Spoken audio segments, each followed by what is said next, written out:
এখান থেকে সাইকেল থেকে পড়ে যায় সে মৃত্যুর মুখে, এখনো সে সুস্থ হয়নি। আসসালামু আলাইকুম প্রিয় বন্ধুরা, এই মুহূর্তে দাঁড়িয়ে আছে আমি সাদুল্লাপুর উপজেলার শেষ প্রান্তে এবং মিঠাপুকুর উপজেলার শেষ প্রান্তে। এই ব্রিজটি ঠিক মিঠাপুকুরের শেষ সীমানা এবং সাদুল্লাপুরের শেষ সীমানা, অপোজিটে বলতে পারেন পীরগঞ্জের শেষ সীমানা। এই ব্রিজটি নির্মিত হয়েছিল আজ থেকে 40 থেকে 42 বছর আগে। এই ব্রিজটি কালক্রমে আজকে ধ্বংসের পথে। দেখতে পাচ্ছেন ব্রিজটি নষ্ট হয়ে গেছে, উপরের পিলারগুলো ভেঙে পড়ে গেছে, এখন শুধু আছে নিচের টুকু। এই রাস্তাটা এত গুরুত্বপূর্ণ রাস্তা সাদুল্লাপুর যাওয়ার জন্য এবং মাদারগঞ্জ, পীরগঞ্জ এবং কি এই পাশের লোকগুলা এই পাশ দিয়ে ঢাকায় চলে যায়। এই রাস্তাটি এত গুরুত্বপূর্ণ এবং এখান থেকে আবার মিঠাপুকুর হয়ে রংপুরে যাওয়ার জন্য রাস্তাটি খুবই গুরুত্বপূর্ণ বিষয়।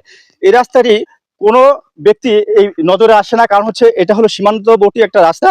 এখানে এদিকে মিঠাপুকুর থেকে বলে যে এই রাস্তাটা হবে, এদিক থেকে আবার সাদুল্লাপুর থেকে বলা হয় যে এই রাস্তাটি তারা করবে। এই কারণে বৃষ্টি হতে কাজ হচ্ছে না, বৃষ্টি অবহেলিত আছে এবং এখান থেকে 1 কিলো মিঠাপুকুরের মধ্যে রাস্তা নষ্ট হয়ে আছে, কখনো রাস্তাটা হয় না কাঁচা রাস্তা। বৃষ্টি আসলে এখান থেকে হেঁটে যাওয়ার সমস্যা হয়। পাশাপাশি এই ব্রিজ থেকে সাদুল্লাপুর যাওয়ার জন্য 1 কিলো রাস্তা এরকম ঠিক কাঁচা নষ্ট হয়ে আছে, বৃষ্টি আসলে যাওয়া সম্ভব হয় না।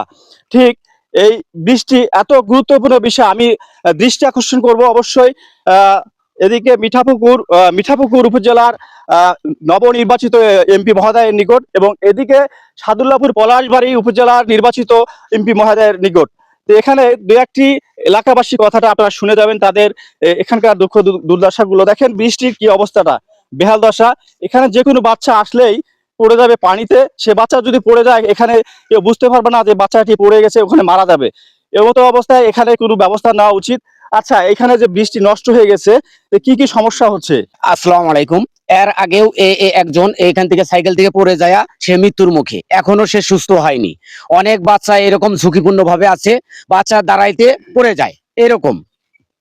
আচ্ছা, তাহলে দেখেন এখানে এই বৃষ্টি, এই পিলারগুলো না থাকার কারণে সাইকেল পড়ে যে মৃত্যুর ঝুঁকি রয়েছে। পাশাপাশি বাচ্চাগুলো যদি আসে, বাচ্চাগুলো আসলে সেরকম তো বোঝে না। ছোট বাচ্চা যদি পড়ে যায়, এখানে অনেক গভীর পানি, সেই গভীর পানিতে যদি তলিয়ে যায় তাদের কিন্তু কিছু উদ্ধার করা সম্ভব হয় না, কারণ সে বাচ্চা তো চিৎকার করতে পারে না, পানিতে তলিয়ে যায়। এটা খুবই রিস্কি জায়গা। আমি অনুরোধ করে বলছি, যদি সম্ভব হয় দৃষ্টি আকর্ষণ করবেন আপনারা।